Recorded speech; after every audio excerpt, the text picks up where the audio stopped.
and Cindy Slater and Mayor Davis. And I'd like to welcome all the guests and some special guests here. We got some guys that's from some young men from Leaf Academy, and we're going to have a young man to do the prayer for us. His name is Mr. Wheeler. Christian Wheeler's going to be doing the prayer. If y'all would stand.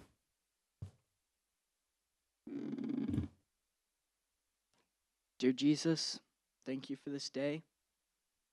Thank you that you gave me a second chance with Leaf. Thank you that you're going to help the board administrators to make the right decisions that follow your will. Thank you for everything you've done for me and my family. In your name, amen. Amen. And if Tyson Pettis and Jeremy Wade would lead us in the pledge.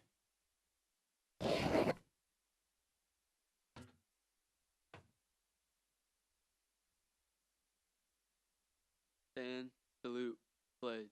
I pledge allegiance to the flag of the United States of America and to the republic for which it stands, one nation, under God, indivisible, liberty and justice for all.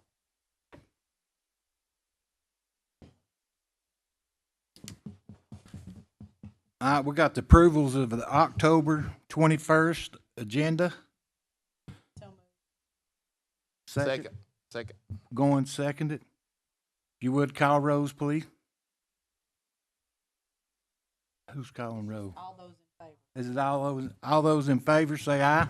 Aye. So be. All right, on our first agenda A, if Judge Collins would, Judge Morgan would come up. If you'll come up to the mic, Judge Morgan, I am so sorry. I was thinking Denny Collins, sorry. I know we're both tall, but I am far better Sorry looking. about that. I was thinking Denny. Golly, I am not Forgive me, from California, sir. He's thinking me, Judge. That could be worse. man. That's a good point. That is a good point. Thank you, boys, for coming. Yeah, thank you, guys. I'd hate to go in front of him as a judge now. No doubt. Probably just- You know, it's our LEAF program is, it's been 30 years now, and this year is no different. We had 19 graduate, and I tell you, those 19 really worked their butts off. I stopped by and saw them one day before I had to go up to Boston for my wife's procedure, and they really had whipped them into shape. They lined them up. You'd have thought these guys were at boot camp in Paris Island. I mean, they had them lined up, ready to go, and the respect that they showed that day was it was very moving. The fact that, you have these kids that have some of these problems, and they listen to these folks, and that program would be nothing without these folks right here. They do an amazing job, and I can't commend them enough. Very proud of them. So, guys, we've got a lot of things coming up on the agenda. Starting in probably, we think, October, we're going to have recovery court. We're waiting on you guys to approve some budgets, but that program is something we used to have that we are now bringing back. Mayor Davis's office and Adam have been great to help us out with that process. But we're going to be able to treat children that have addiction issues. We have already hired a new person for what was formerly called our behavior unit. That person is also going to oversee recovery court. We're going to have services in the home. We're going to have these folks actually go out and see these children and be able to give services to them and their family and help overcome addiction. I know I set a special judge in that court years ago when we still had it, and it's another one of the programs that truly I feel like works. So I'm really looking forward to that implementation. Safe Baby Court is another one that we have. That started out at the state level. We had, up until this year, I think we had 14 counties that had a Safe Baby Court. What that is it's a court that focuses on prevention. It tries to keep families together. It tries to keep young children, 0 to 3, in the home. Some of these cases are cases where DCS is already involved and have a case pending. Some of them are cases where DCS is actively working with a family. But the whole purpose is to have the court walk alongside, much like in drug court or recovery court, walk alongside these families, provide services to them, and help them overcome whatever issue is plaguing them so that these children can grow up in the home and actually be able to have success. Statistically speaking, the other programs that the state has had in this area and other counties have been phenomenal. I've talked to judges that were in other counties that actually had started the programs in their counties. Been learning a lot from them. We actually have a meeting on Friday with the AOC to get more details, get more information about our budget. And at that point, our process would be to hire a coordinator for Safe Baby Court through this grant, and implement the pieces that we have. Well, part of that in Recovery Court, Shannon Doan, as some of you all know, was over with us at the behavior unit for years. Did a great job. Well, she has taken a job with the county, working as I'm going to get it wrong, but basically a social worker with the county schools under a federal grant that they have gotten. And as much as we're going to miss her, I'm taking this opportunity to fulfill a campaign promise. One thing that I have always felt that we needed to do at juvenile court is expand our services. I think what we need to do is we need to have that behavior unit, which we're renaming, do more than just mental health. It needs to be more holistic. Commissioner Goins, if I asked you what's going on in your life today, and you told me something, it could be, I've got, this health issue that's bothering me. I'm stressed out about it. Well, how do you fix a health issue? Go to see a doctor. How do you fix an issue with your income? You get help with rent, you get a better paying job, you go to college. There's a solution to most of our problems that also contribute to our mental health. So what I'm looking for is us to make partners that we've already started doing with nonprofits, churches, individuals in the community, businesses, so that if, let's say, Commissioner Goins comes in and has a child that needs help with X, Y, and Z, we have a partner for that. We can make a referral over to this nonprofit that's already doing the Lord's work. Let's put our kids with that nonprofit to do whatever it is they need. As part of that, we've also increased our community service program. We've made a great partner with the Salvation Army. They have been just phenomenal as far as they're walking along with us and our children. And just looking at that one part, just this one partner, Vicki, we've had what? I'd say 30, 40 kids go through that program already, at least. And there's not been one person that has come back and had a negative experience with it. We've partnered with the Miracle League. We had spring baseball. We're about to start the fall ball here in just a few weeks. Those types of things help these children so much. So it's not just the community service. It's not just the mental health, but it's also just a referral over to the caring place for some goods. Coats with kids at Christmas. Maybe we have a kid that needs a jacket. Just having those partnerships, I think, could be huge as far as helping some of these families. So that's one thing that we're going to be doing up there. I'm not asking for any extra money for any of this. I'm just telling you that that's a direction that we're going to be going. To make all that work, we have implemented a system we've been working on for a while now. It's called Unite TN. And basically what that is, it's a referral-based software. It's free, where we can actually have our partners onboarded onto that system, and we can use it to digitally send referrals out to these providers. So that is something that can actually make this a very efficient program. So we don't have any need for more positions. Speaking of position changes, as I said, we lost Miss Doan to the county schools. We also lost Josh Gann, who was a huge asset to our program. He was a youth service officer. He's also going to work for the county in a similar type, I think it's more supervisory role. Our magistrate is also leaving to go take a full-time position over at the 12th Judicial District Public Defender's Office. She'd been working part-time over there, but unfortunately with all three of these positions, they're all leaving because they have better paying jobs. The state pays public defenders better than we can. So she's leaving for that better paying job. Ms. Doan and Mr. Gann, same type of situation. This county, the county schools are paying them more than I can pay. We tried to keep them, but unfortunately the money's just not there. I'm not telling you all that for anything more than just a temperature check to let you all know that we are competing with the Department of Children's Services primarily for most of our front office positions. And it's hard to do when they are getting paid $20,000+ more than I'm able to pay. Just making you all aware of that. Now, I say all that to move forward. Where do we go from here? You all might have seen on Facebook, I made a post telling the world that we had met all of the promises that I had made during the election. We did that. 11 months in, we're already there. So now what do? What I believe we do is we strengthen those bonds first and foremost. We turn our attention toward more sites.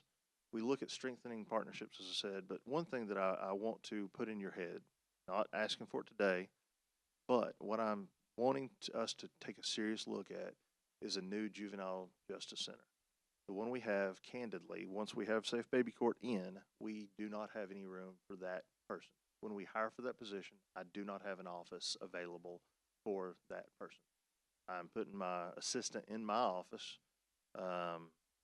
to try to create some space. But between recovery court and that, we just don't have the room.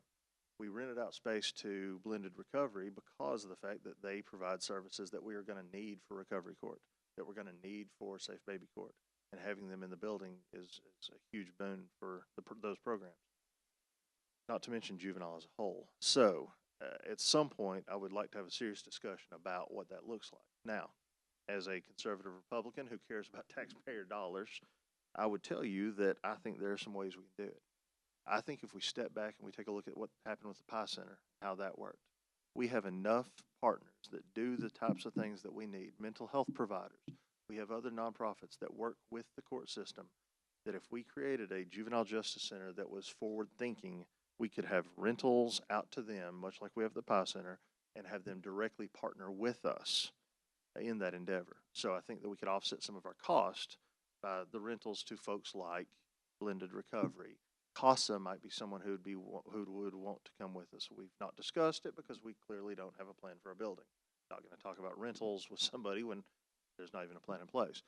But if we could bring some of those folks who deal with juvenile court into the building, now we can just say, hey, court's over. I'm going to have you go see this provider right down the hall, third door on the left.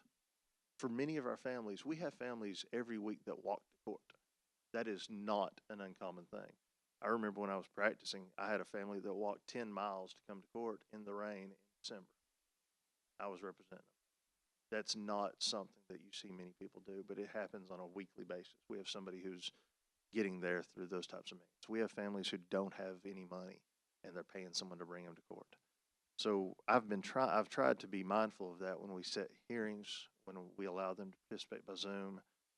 Try to be cognizant of people's needs.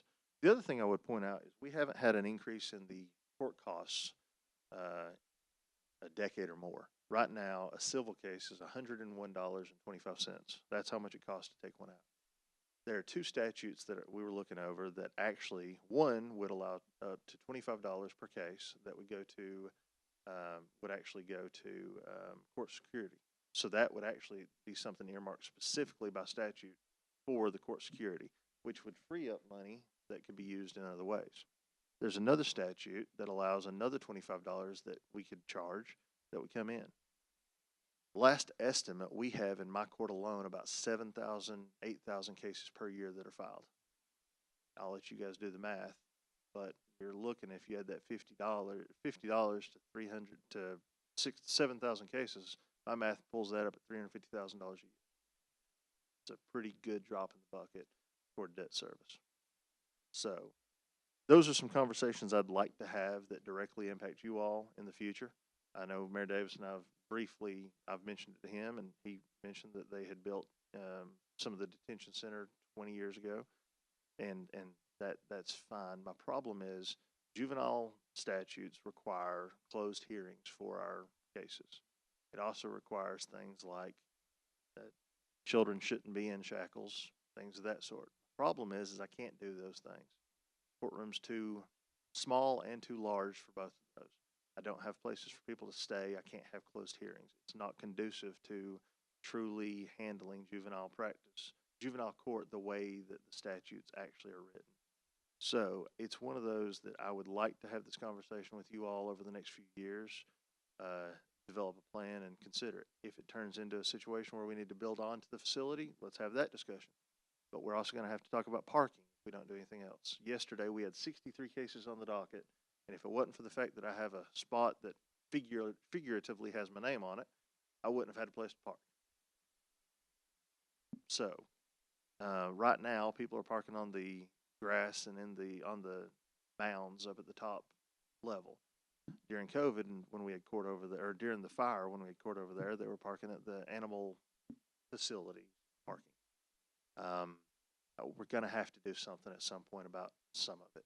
And candidly, given best practices in bankruptcy court, I prefer to do everything involving juveniles over there, especially if children are going to be present, because of the environment that we can control over there versus coming to court and how things are handled in a courthouse. It's a in best practices, we can handle it over there better and easier than we can do it over here. We have more control over there of the environment, what they see, the people that are around it. So if you're wondering why I've moved everything over there, that's why. It's something that we have more control over, the things these children need to be seeing. So beyond that, guys, we're just going to keep working hard. As many of you know, my wife's had some health issues and I've had to be out, but for the time she was actually in the hospital that week following surgery, I handled everything on Zoom. It's worked. It's not ideal, but I'm not going to let a day go by with us falling behind. Not done that, not going to do that. I have picked a new magistrate. We'll announce who that is later this week, but I think that folks will be happy with that selection. I've got a lot of faith in that person to help us out on the cases that we just aren't able to handle because of our size. And just today, I've worked out an agreement with Judge Collins as well as our court clerk, Gayla Miller, to help us redistribute the order of protection docket a little bit so that we can have the orders of protections that involve criminal actions that actually have been charged actually be heard by Judge Collins. And that way we have judicial economy. He's not hearing something and then I'm hearing it. Like today he heard something Thursday, I heard the order of protection today. That's not economical for anyone. So we've worked that out, and I have a great feeling of where we're heading, especially with our change with the behavior. If you all have any questions for me, I'm more than happy to hear those at this point, or if you all want me to at another time. As always, you all can call me at any time. Does anybody have any questions for Judge?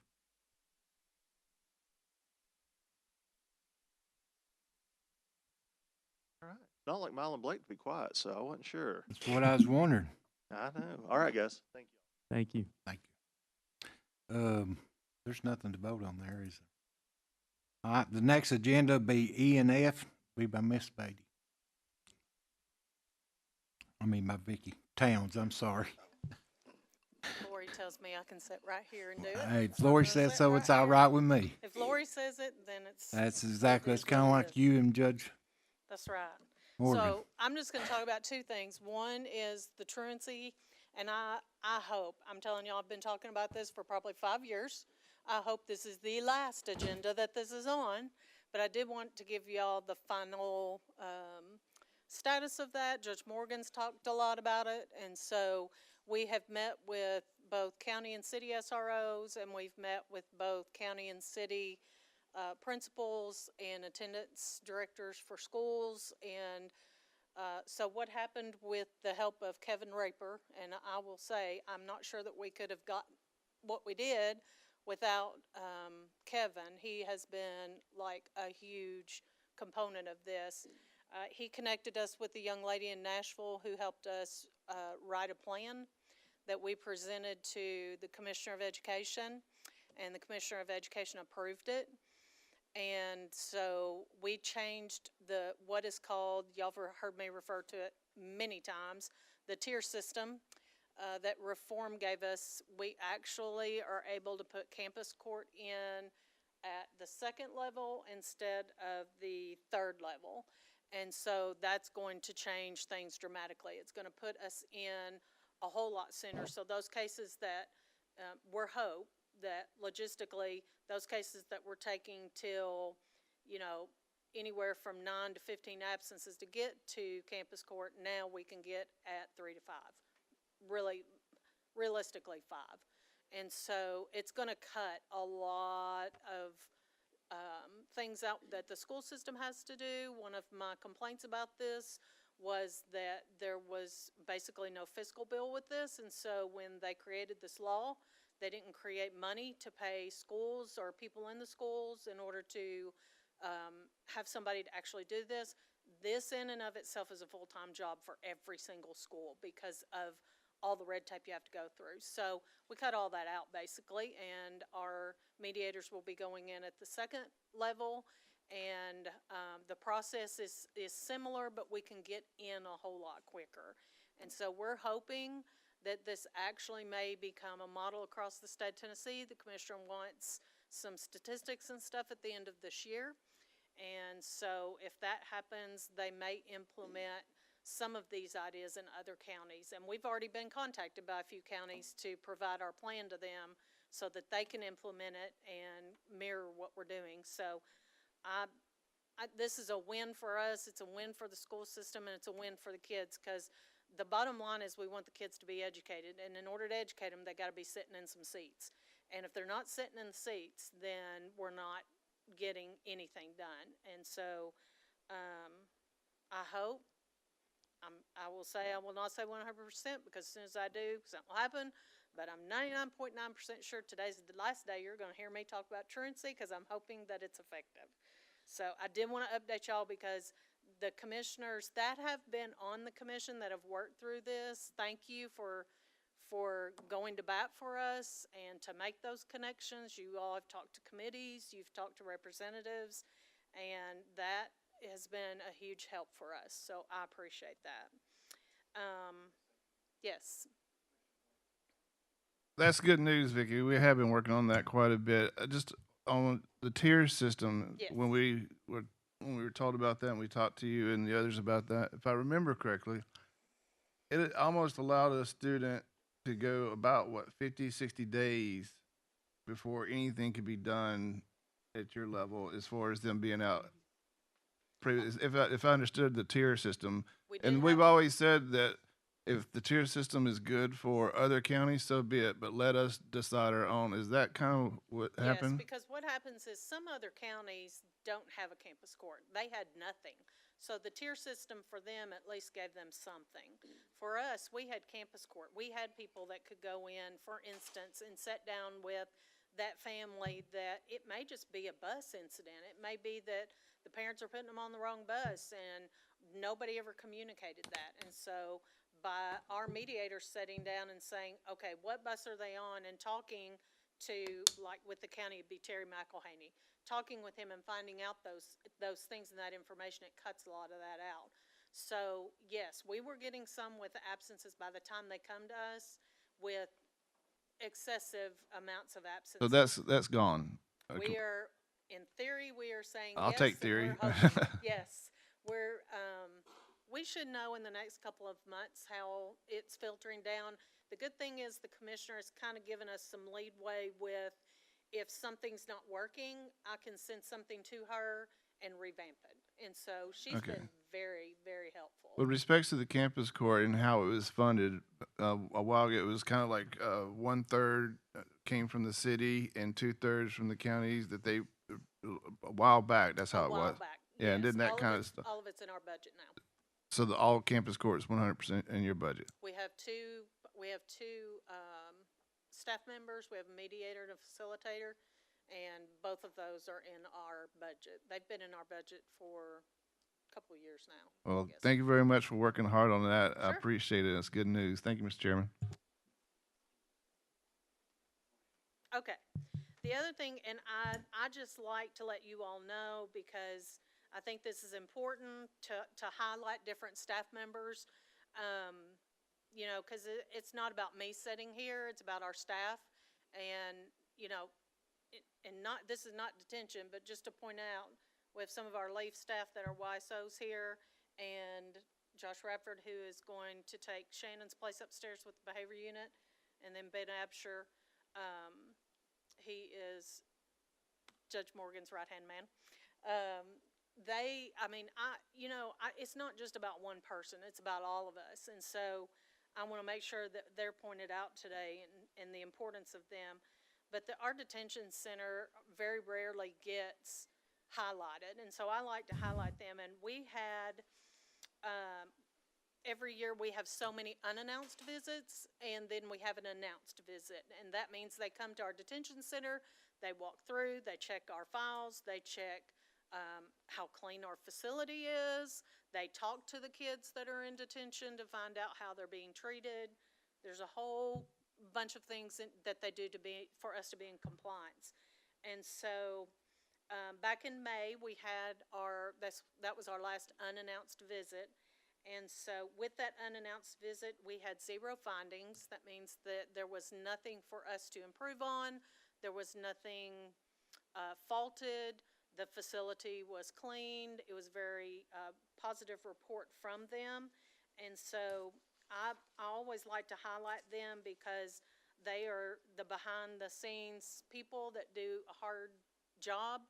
And even when our counts are low, they are cleaning our facility, they are painting, they are doing extra things that they really don't have to do, but it helps us in saving money in our budget for us to do. So there were no findings with this unannounced visit per the document. And so I just wanted you all to know that the youth reviews, the youth that they talked to in detention, everything was positive, everything was good, there were no findings. And so I think that's really stellar for us because, not all detentions get that anymore. And our detention centers are so overrun with kids in so many other counties. And so for us, we take a lot of pride in what we do have. Like Judge Morgan said, there's a lot of things, futuristically that we know we're looking at. But one of the things is the building that we do have and the staff that we do have absolutely take care of everything. And they take a lot of pride in that. And so I want to highlight the detention center today just for that 0 finding and for all the positive remarks that the state of Tennessee made about our detention centers. So I think that says a lot about our county. So that's all I have, unless y'all have any questions for me. Ms. Slater? What is your population right now? This morning, I believe we had 7 kids over there.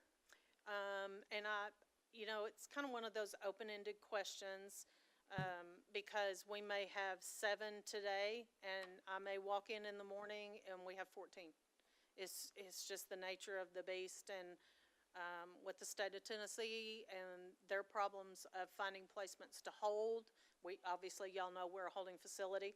Sometimes we can have 5 state kids. Sometimes we may just have 1. So it's like one of those roller coaster rides. But right now we have, I believe there was 7 this morning when I checked the list. And what is the max number that you can hold at any given time? We can hold 27, yes. And if you were to build a new facility in the coming years, what would you build that?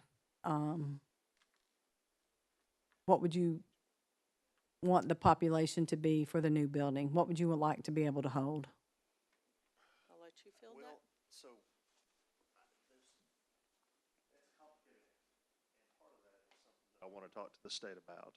On our side, I think 27 is a reasonable figure, so around the same size we already have as far as that. But I want to talk to the state because in looking at some other counties, other states, 2 things that I'd like the state to pay for is a respite care facility. Because we have several situations where we have kids who come in, and the problem isn't a long-term issue with mom and dad, where mom and dad are just giving them up or they have a drug issue or whatever. Sometimes it's a situation where we really need to just separate them for a while, but the child doesn't really rise to the point where we can detain them, but we don't have anywhere safe to put them. So I would love to see the state come in and pay for us to have a respite care portion of our facility. I would also love to see, if you've been reading the Tennessean for the past year, you know that DCS has a whole host of issues. I don't know if you're aware, but for the duration of my time on the bench, we've had on average about 3 kids sleeping on the floor at DCS offices. Been up in Meigs County because they've been under construction here, but they're fixed. Haven't heard a recent number of what it is, but 3 has been the average. I would love for the state to have a regional dependency and neglect housing facility and make it part of our building. That's what I would love to see. Again, if I had my dream of what we have, because you can actually have, if we had all 3 of these facilities and you did it right, you could have it where we had state funding and some of our folks who are taking care of all of this and have different effectively levels, one for detention, one for respite, and one for DNN. And I think that that would be a good thing. The thing is because these are state kids, I think that the state should be the one paying for that cost. And that's something that I plan to talk to Senator Lowe and Gardenhire and Howell and Raper about. And honestly, Bradley County would be the one that I'd say needs to have it. Hamilton County has enough issues. Let's not have that issue.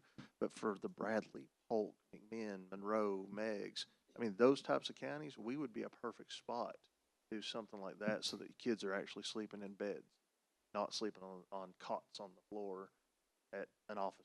So to answer your question, that would be my dream. That's what I would shoot for.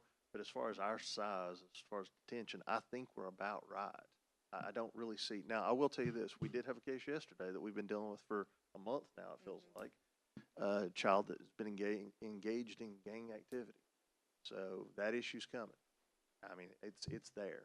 So that's my only caveat. If Hamilton County keeps bleeding over this way and Knox County keeps coming down this way, that's something that we really have to be aware of. And we've got gang training into this month. So we'll probably have some updates then. But today I feel like that's a safe figure.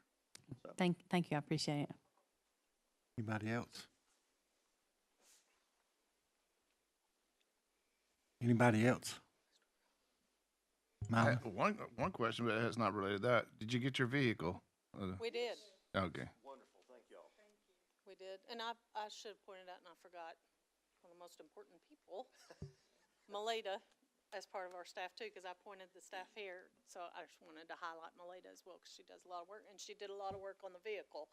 So, yes, we did get it, and it's wonderful. We're working on getting the cage put in and all the stuff that has to be put into it now. So thank you all for doing that. Yes. Judge Morgan and Vicky, one thing I can really encourage you on is you're doing a good job, but one thing I can encourage you on, keep this board informed of what you're doing, because there's some of the things you've talked that I've not heard, or probably none of the others. Some may have heard, but keep us informed. Keep us in the loop. We want to know what's going on. All of us love kids just as much as y'all do, and we want to help you. And if you would, please just let us know what's going on. And I will say, work a every lot way. of this stuff literally has happened in the last week or two. Like say baby court, some of those things we just didn't know we got approval until recently. And that was one of the real reasons for the committee meeting. You've got some amazing ideas and some ways to pay for it. And Mayor Davis, I'm sure, he's the number one person we need to involve in this, because he's the guidance that we take in the commission. So if you'll just make sure he knows what's going on. Well, and I'll say that I'll be the one to take the blame as far as not having a meeting. Oh, sorry. And I'll say that we were wanting to have a meeting at an earlier point of this year, but as many of y'all know, my wife's had We've been praying for her. Year, so I've not been as available as I want to be. So that's really hindered us as far as being able to get with you guys and do that. But no, I appreciate that. You guys have always just been wonderful to us. And we've got so many great partners. So thank you guys for walking with our kids, and I appreciate everything you guys do. We like to thank you and your whole staff, man. Y'all are amazing. It's amazing really what you do for the kids of Bradley County. Mr. Gilbert, I would like to point out one thing we didn't point out, and I'm afraid two have left, but I see Mom sitting back here. I just want to point out that the parents play a pivotal role. Yes. And, I think that seeing Mom here has shown how important it is to her son that Mom's here and Mom has stayed and listened to everything. And so those kids that graduated Leaf, we like to point out the parental part of that as well. And so I just want to acknowledge Mom being here, that she, we had all three of the young men had parents with them. So, I don't want that to go unnoticed, because the parents are very important in this process. Absolutely. I think that's the greatest part. You're talking about getting parents involved. And if you can get a parent involved, man, it's unreal what you can get done with the child, especially sometimes the parents is the one that needs help. They're the ones that need straightened out more than the kids. Well, and honestly, that's one of the things we're doing is with the mentorship program, we're actually doing it for adults too. And I mean, just 2 weeks ago, I assigned a mentor through CASA to a parent because honestly, not everybody was born with the ability not everybody was raised by parents who are amazing. Right. And so sometimes you don't always have good role models. Sometimes you don't have people in your life that have those skills. So by doing this, sometimes we have parents that walk along, and sometimes you have great parents, wonderful parents, but they're going through something. And so by appointing a mentor to them, it gives them someone to lean on and walk alongside during a dark time. So I think you're entirely right, and that's one of the things that we're looking at with this new incarnation of behavior unit is let's look at the whole family and figure out what we can do to help, and more importantly, what we can do to make referrals out to people who know what they're doing to help. So Yes. I think you hit the nail on the head. Thank you. Anybody else? Mayor? So, in addition to the car, you also have money for courtroom renovation. How's that coming? Well, we're holding off on everything until the first of the year for the capital expenditures. Well- We're not doing anything until. Well, you can on that. Okay. Since it's ARP, you can. Okay. So, Well, we have been Proceed. getting quotes just so we know who to be looking at. What we're trying to do, let me get back to this. What we're trying to do is, as many of you know, during COVID, the benches were heavily damaged due to tape and cleaners and things of that sort. So what we're looking at doing is replacing those with chairs, much like you have at some of the bigger churches, as well as carpeting, flooring, I should say. Looking at doing LVP flooring, something that's a little more, holds up a little bit better. And beyond that, I think the only real thing that we're doing cosmetically is trying to resurface the bench and paint. Just make it, get rid of some of the problems it's had over the years. And if you guys haven't noticed, I'm a little taller than many of our former judges, so I've asked them to do away with the platform so I can fit under the bench a little easier. Right now, we've removed the drawer, but I tell you, it hurts when you hit your knee on that thing. So, sorry, a little too tall. Anybody else? Is there any other business? Anybody? Comments from communication from the audience. Is there any one of y'all out there that'd like to step up and say something? Mom, you're welcome to. You have the floor. Don't want to put you on the spot, but.